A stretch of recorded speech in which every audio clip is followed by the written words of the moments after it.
It's JMPankey coming to you live. I'm here with Sean Sullivan from Oregon Hemp. Hey, Sean. Julie, thank you for having me. We were really sad that Sean couldn't join our live webinar on Monday, but such is life. We know that we're all living a modified and adjusted life right now. So I'm really excited to bring Sean to you today. We're going to do a quick one-on-one interview. Sean is the owner of Oregon Hemp, as well as he does a lot of other really cool things. So I'll have Sean introduce himself to everyone. Welcome, Sean.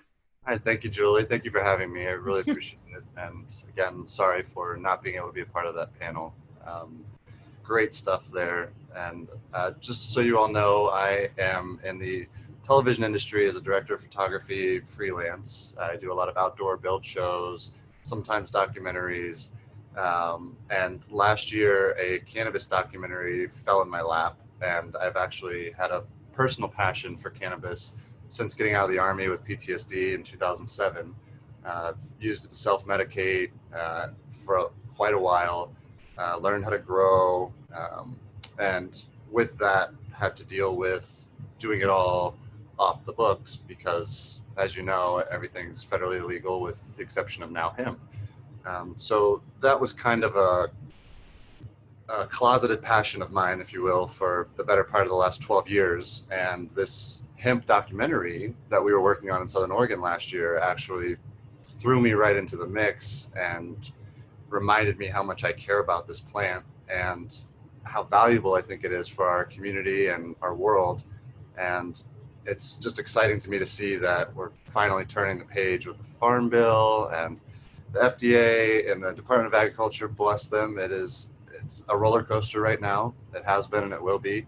But it's, for me, it's about, helping bring the access to people because right now it's been prohibited for so long that people either don't know about it or they swear it off, or it's snake oil, and there's so much confusion. So I think that in starting the Oregon Hemp Store, my plan is to really bring these growers, these farmers that have been second generation medical cannabis farmers their entire lives, and helping get their products out to the world and really educating the people on what we can do with this plant, because historically we've only known it as an industrial fibrous material, and now as we're seeing, it's falling into food and lotions and I mean you name it. So I've just kind of taken that where I can. And tell us about, I followed a little bit about the documentary, and I know, it's going to be coming out soon, or maybe some things will be released about it soon. Maybe we can get a teaser to our people.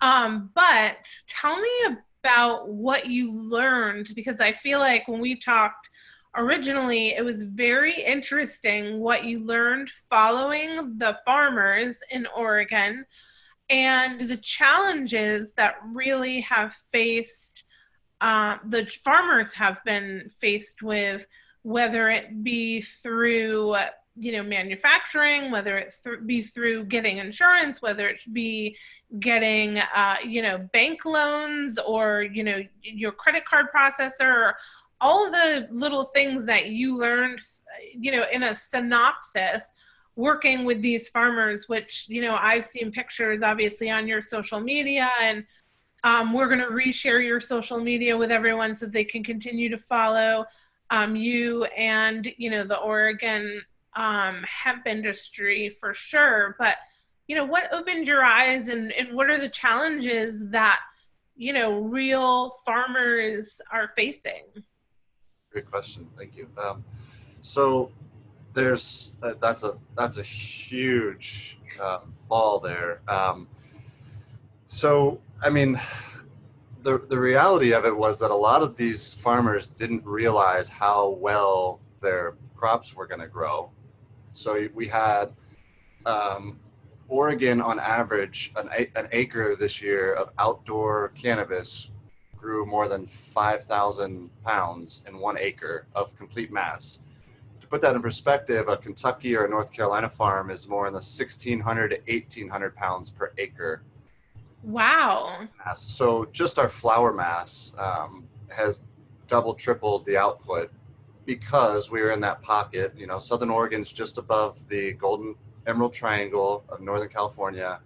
It's hands down been the best outdoor cannabis growing region on our continent, if not one of the best in the world, for as long as we know. And it still continues to be so today in the legal market. And what I learned working with these farmers was, you know, they grow a top notch premium product with THC in it, with the sun and with all organics, very clean, stewards of the land. And now they've been given a chance to plant right next to it the same exact plant without the THC in it, which we're calling hemp, as long as the Yeah. THC is below a certain amount. So a lot of people understandably got excited this year, and we grew close to 60,000 acres, which I believe was more than the rest of the country combined. But it was an explosion of hemp. The rules said we didn't need the privacy fences, which in Oregon, if you're growing medical or recreational, you have a 9-foot fence, so the public can't quite see it until fall, when Right. plants turn into monsters. But now, you know, it was amazing to be able to drive down, even down I-5 down Oregon the entire way, and see fields and fields of hemp that are growing just phenomenally. And the end products they were getting, some of these farmers grew so much and there was such a lack of labor. We had, I believe at the last count, 7 suicides because there was no manpower to get everything out of the ground in time. We had early rains. So what we were seeing towards the end of the season was piles and piles, literally 50 feet tall, out in fields that were just being harvested and left to rot because there was no infrastructure set up. The shipping, the warehouses, the storage, the drying, the curing, the entire supply chain wasn't there yet. But all the farmers said, "Hey, we've got the green light. Let's go." And all of a sudden what you find is everybody scrambling at the end to kind of save face. And a lot of farmers had to turn to machines and bale it. And the importance of that to me, and why we are talking about craft hemp, is because once you start running the harvesters through and the machines and they chop the plant up, you know, what we want is the cannabinoids and the terpenes, and these are the essential oils that are on this plant. And every time anything hits that, you're losing some of it. So in a harvester, for example, that runs through an entire acre of a field, you're degrading your plant, whether you like it or not. And maybe not too much, but if you look at the machine, you could scrape the oils off of it and see that this Oh is what's, gosh, wow. yeah. And so there's farmers that we followed, particular one farmer that it's all hands. It's always a human picking every single branch. And what that did was got his product to basically look the same as the quality stuff you would buy in a dispensary on the THC side, Hmm.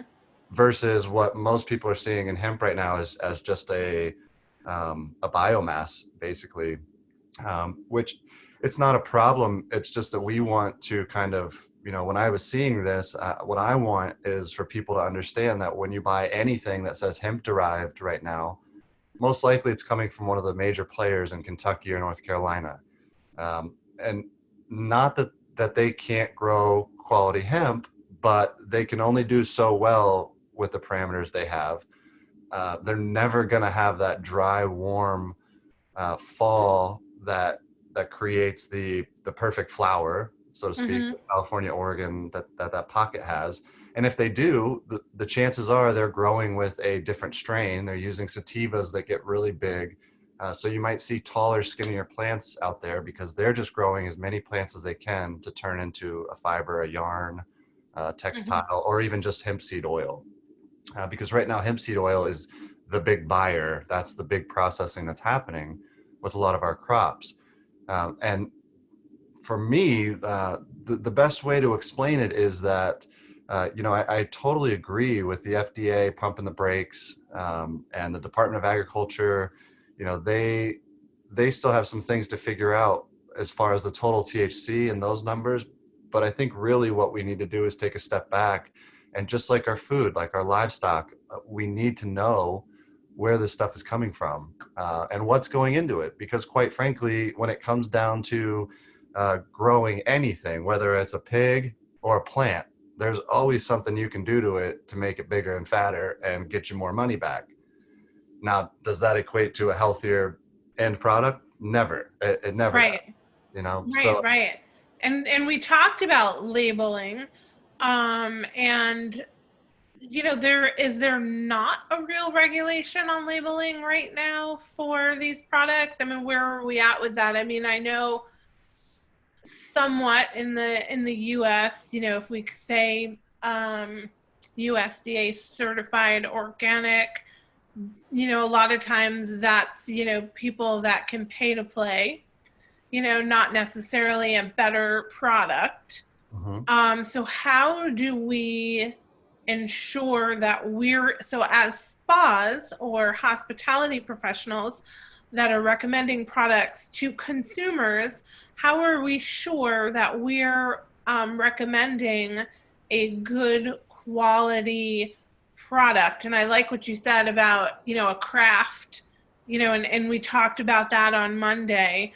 Um, that is probably, handpicked, produced in smaller batches, same with any other, product out there, right? If you're harvesting to create ingredients to put into products, there's a big difference if you hand harvest it versus, using giant machines that are just like taking everything and not separating it and throwing it all into one thing and hoping for the best when they extract what you need out of it. So how do we make that decision? How would you recommend spas go about finding the best brand for them?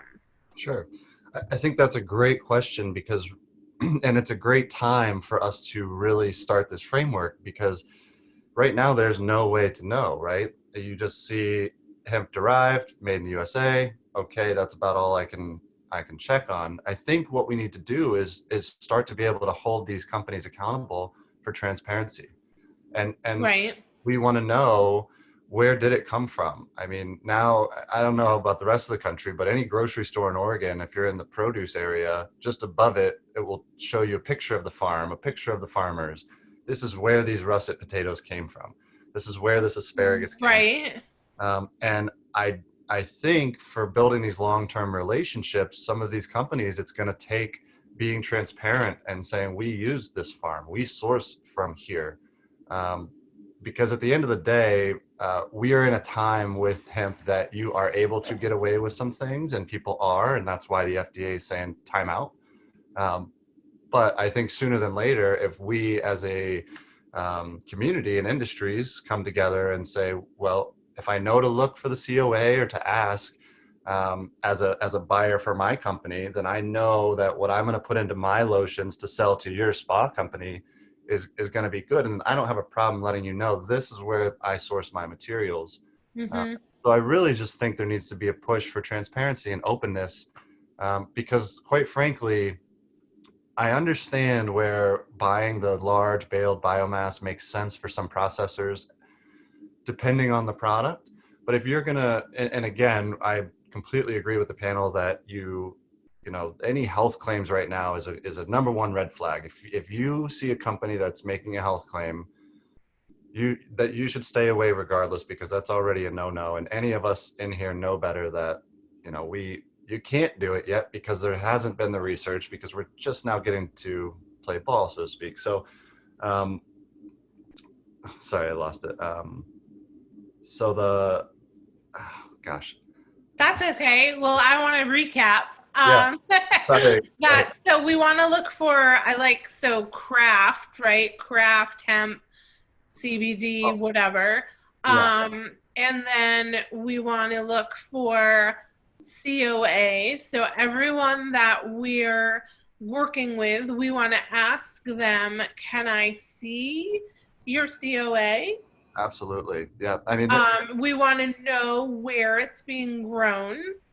yeah, And, I think, well, we can go down a rabbit hole, but, is it organic? Is it not? Whatever.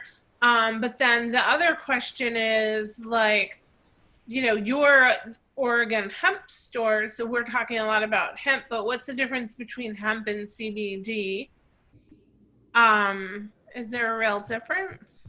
Yep. So CBD is just a cannabinoid found in cannabis.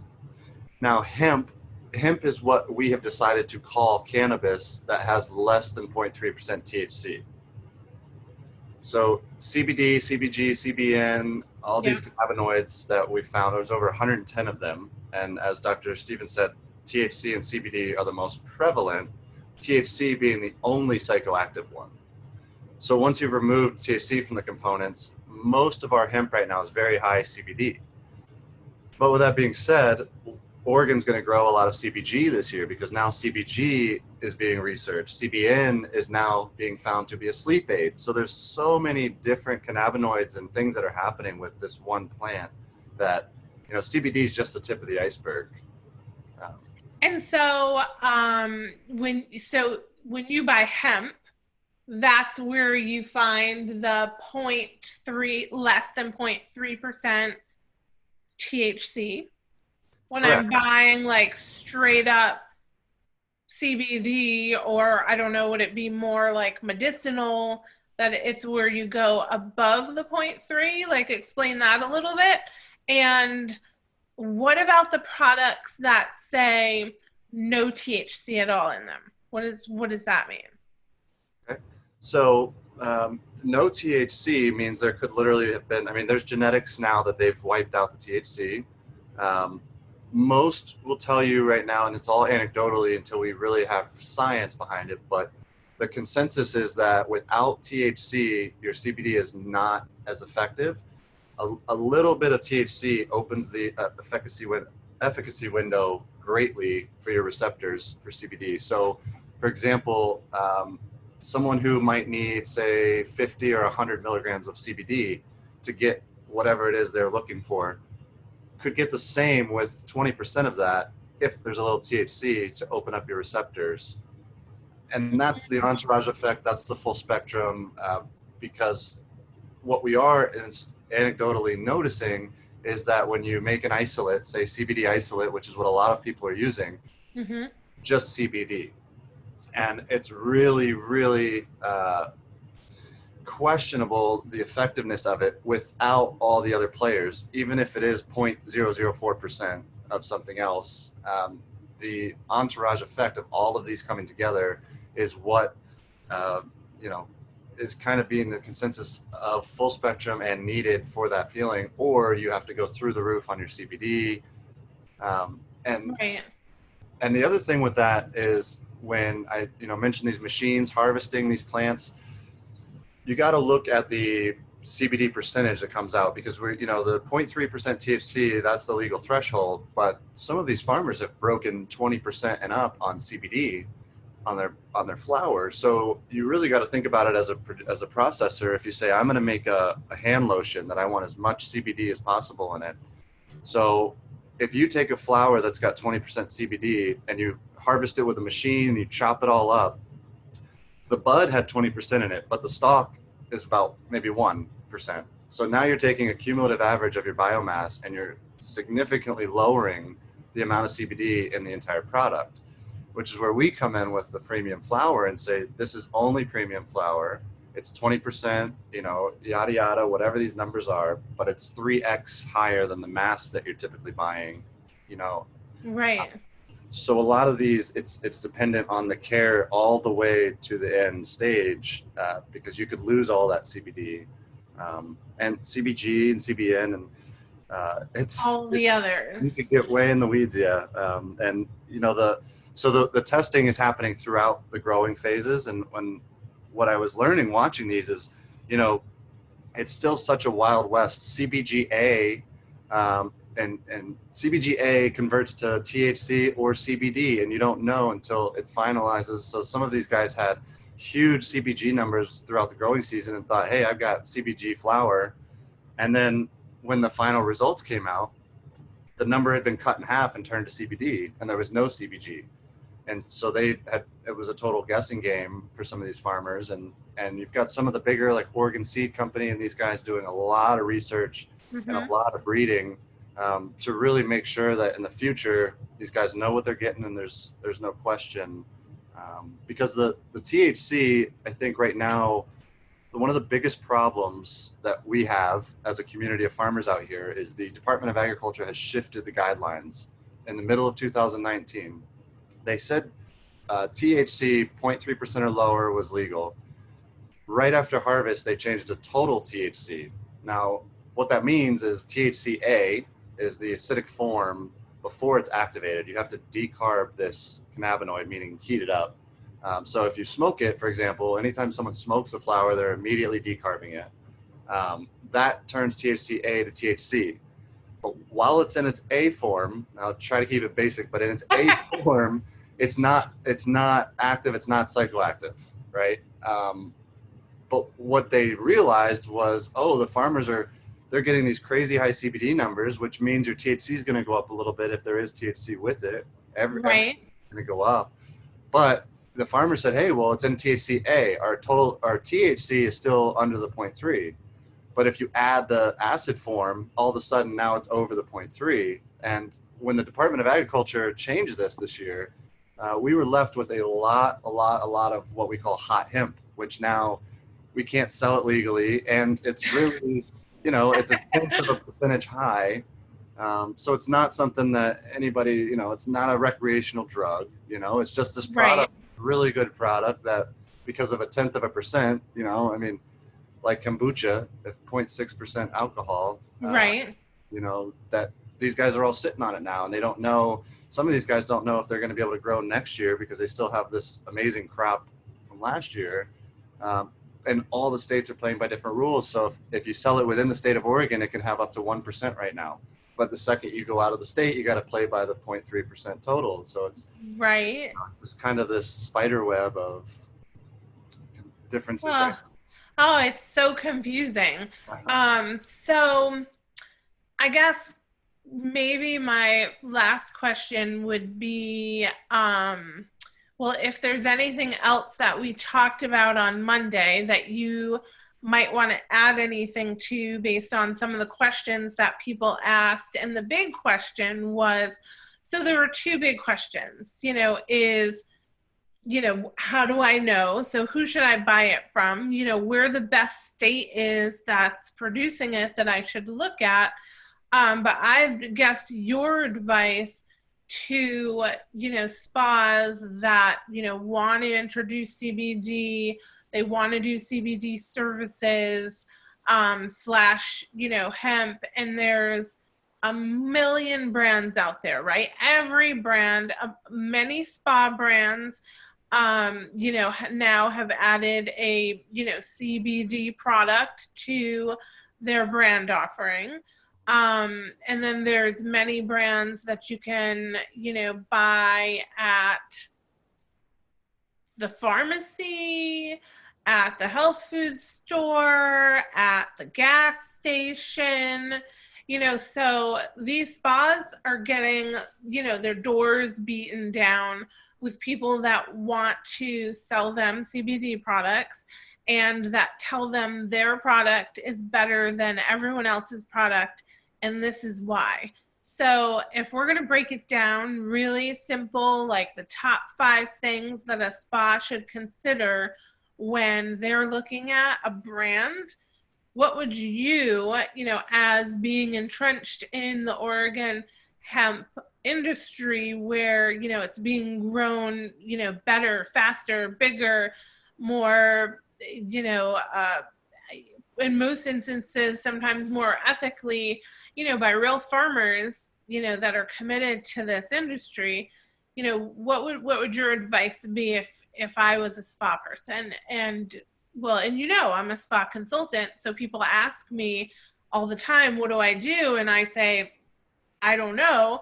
And they're like, but this product is good. And I'm like, okay, let me try it. Okay, that product's sort of good, but is it the menthol that's in it? Is it all these other products that's in it that's making me feel, my muscle ache less? I don't know. and why is this product cheap and this product's not so cheap?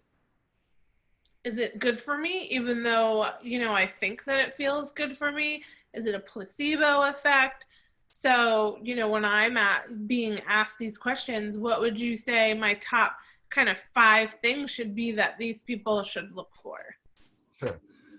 First, I would say, as any, number one, go with your gut.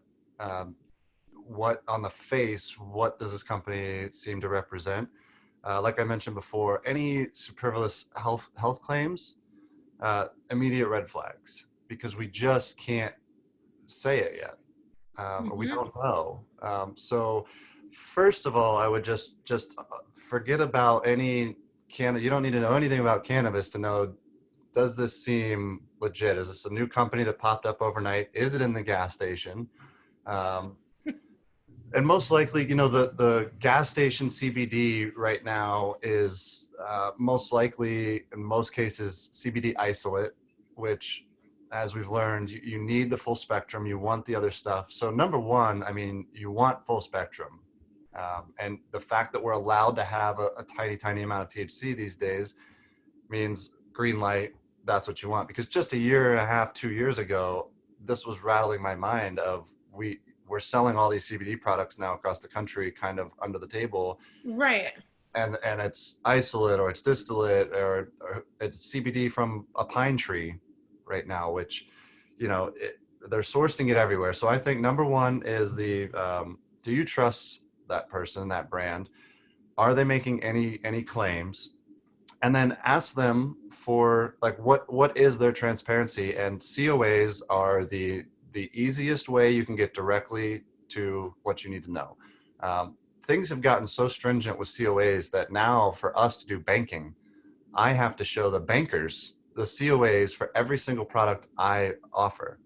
Every flower that I offer, I have to show them the test results that not only show the THC and the CBD levels, but also show the pesticides and the heavy metals and contaminants. They want to see all that, which is great. I mean, the Mm-hmm. fact that the bank is saying, show me this, says everyone should be asking for this. Right. And I think, we're still kind of in a comment period, a gray area with Department of Agriculture. We're hoping that by the end of this year, they really kind of shake out some of these things, and the COAs should state to state all look the same. But they're fairly easy to read. It's a 2-page readout. It'll tell you the flower, where it came from, who grew it, how much of every cannabinoid tested is in it. And then the next page will tell you the pesticides and contaminants.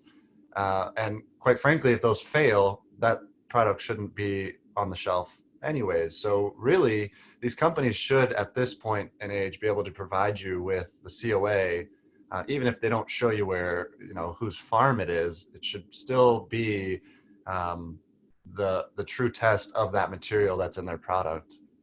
And I think right now, that's probably the best standard we have and the best checkpoint to say, okay, what are you using, or what processor did you use? And then these processors maybe can have transparency of, well, we're Mm-hmm. sourcing from here, because as much as this is mirroring the beginning of the medical recreational days 10 years ago, it's also a carte blanche free for all, where a lot Right. of people with money just said, well, hey, let's just do this, and they have no idea what they're doing on either side of it.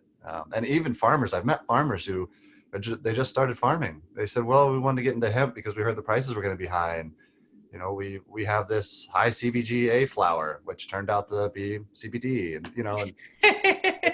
Yeah, that's a bummer. yeah, I um, oh, so my one other question is, of course, while you were talking, it prompted me to think of one other question.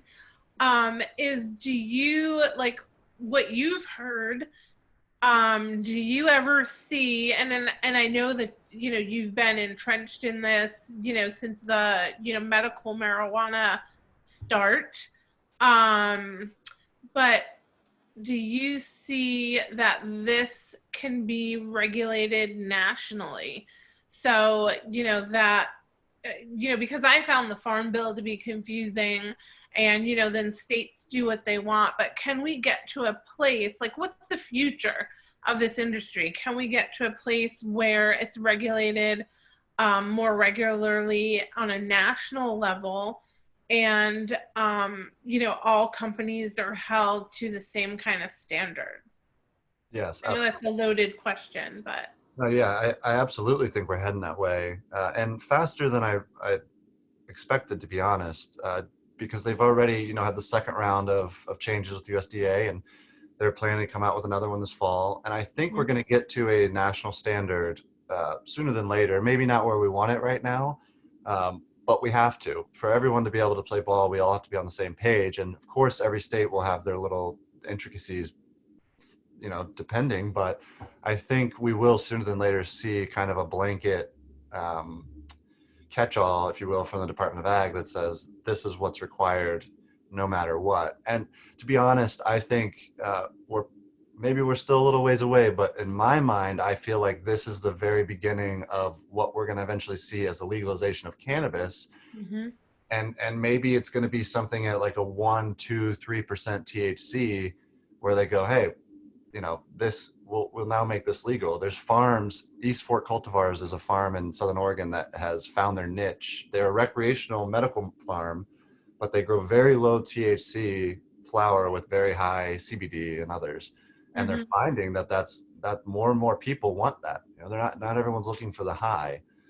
So Right. it's interesting that I think we're going to kind of maybe see these industries come together, and one day hemp could be the Trojan horse that says, hey, we're bickering over these little percentages. Let's call it 1% or 2%, make everyone's life easier, let the economy grow on it, and move forward. But I do think that you are correct, and we are going to see some straightforward guidelines, which they're doing now. It's just I think the total THC change that they made caused Right. a little bit of a backlash that they weren't quite ready for, and um, you know, just shaking out those few things. Yeah, yeah. So one more question, and then I know I could keep asking questions, and we could talk about this forever. Um, so we talked about. I want to go back to COAs. Mhm. Is that not required? So, like, every company doesn't have to have that? That's a good question. I don't know that the company that's actually selling the end product right now, I don't know that they're required to. Right, right. I highly doubt they are, yeah. But So it's really important that they do have it. totally. And I mean, I can't purchase it from a farm without the farmer having it. Yep. So, on my end, it's not even a question. And when I turn around and supply it out to another broker, or another state that's selling it on a shelf, Hmm. they not only take my COAs, but then they have to go get it tested in their state. Okay. Yep. So we have some stuff in different states where Colorado, for example, if the recreational or medical dispensary is selling it, the hemp had to be grown in Colorado. But if a smoke shop or a gas station selling it, they can buy it from anywhere in the country, but then they have to get it tested under Colorado tests. Um, so it's really so state to state right now as to what you're required to do. Okay. I can tell you that there's a lot of people out there that if they don't have to do it, they won't. You know, Okay. um, Right. And so yeah, I've seen that, and so I want to recap, that what came out of our panel and what's coming, out of my conversation with Sean today, in addition to a lot of other things, is for you to do your due diligence when you're buying a product, and think about all the other great products that you're using on your clients and where they're coming from, how they're sourced, and if in the end it's healthy for your clients. And so there's no difference, in other products that you're using that are natural and healthy and providing long lasting benefits for your clients. You should look at the same exact thing when you're sourcing CBD. So, we want to say full spectrum. We heard that from the doctor. We heard it from all of our panelists. We heard it today again from Sean. Always go with our gut. Who's a brand that you can trust? Are they making any false health claims? And if you watched our webinar on Monday, I randomly just found a spa online while the panelists were talking. And it's as simple as saying, may, reduce pain, reduce anxiety, psoriasis, eczema, any of these kinds of things, we just can't say yet. So if you go to their website and they're claiming to be a cure for cancer, or any other kind of ailment, we want to look twice about that, right, Sean? Yep, exactly. And ask for the COAs. So they should be 100% transparent. That goes back to trust. So finding a brand that's transparent that you can trust, because you're bringing it to your clients who trust you. So that's one of the big takeaways that I think I got from our conversation on Monday and our conversation today is, as an industry, it's our responsibility to give our customers something that's, healthy and beneficial and good for them. And these are the ways that we can do it. Did you have anything else to add, Sean? That was amazing. I just want to thank you again so much for allowing me to discuss this with you. And I think, it's no different than your morning coffee or your morning tea. Are you buying a big bulk commercial brand, or do you want something that's a little more curated and meets your needs? And this is no different. I mean, I don't think the spa industry would typically shop at the gas station for other stuff, or Right. side markets. So it's just one of those that, use your head, and we're going to get through it together. And I think it's exciting that it's just that this is the beginning. So, I'm always here if anyone ever just wants to talk or get introduced to farms or learn more about it. I'm always happy to discuss it with anyone in the industry that, is about to make big decisions around it and they want to do it right. I think it's totally great to be cautious right now. And also I encourage people not to be scared away from it.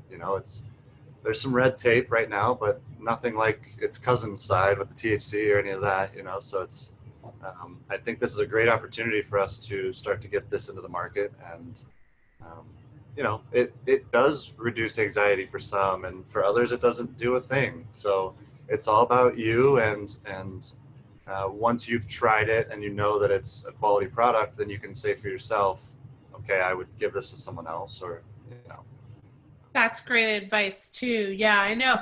I've tried a few different brands for my dog, and we haven't found anything yet that's really worked for him. And that doesn't mean it doesn't work for thousands of other dogs, but it just, we haven't found something that's worked for him. So, I mean, I think we look at it that, it's not always one size fits all. And every brand isn't going to, work on every person, and they work in different ways. But in the end, as an industry, and I feel, really passionate about making sure that I help spas make more educated decisions. So, our goal here is not necessarily to tell you what brand to buy from, but to tell you how to ask the right questions and do your due diligence so that you can get the best brand for your spa. And unfortunately, I guess it's that way probably with most things, cheapest is not always better. So we did have somebody on Monday ask, I need something inexpensive. And, that's kind of, it's a little bit scary. So, sometimes you just have to charge the upcharge, the extra price to make sure that you're giving your clients, an amazing service, or don't offer it. Right. Yeah. I mean, that's really kind of the thing. So thanks, Sean, for joining us. Everyone, we will send you Sean's information again so you can follow him on social media, get in touch with him if you like. He's been generous with his time, as have our other panelists, which we're so grateful for. We will be having our in-person event, I'm hoping in the summer. We just have to kind of get through what's going on day to day, but we're hoping for the summer. And you will all see Sean for sure in October at the SpaHive event, where he'll be working a little bit of different side. He's going to bring a little bit of the film industry to us. So you'll definitely see him there, but I'm hoping you'll see him this summer at our face-to-face CBD town hall, and you'll definitely be seeing us both again digitally on another webinar. So thanks for taking time out today, Sean. Thank you so much, Julie. Really appreciate it. Have a great day. Thanks, you too.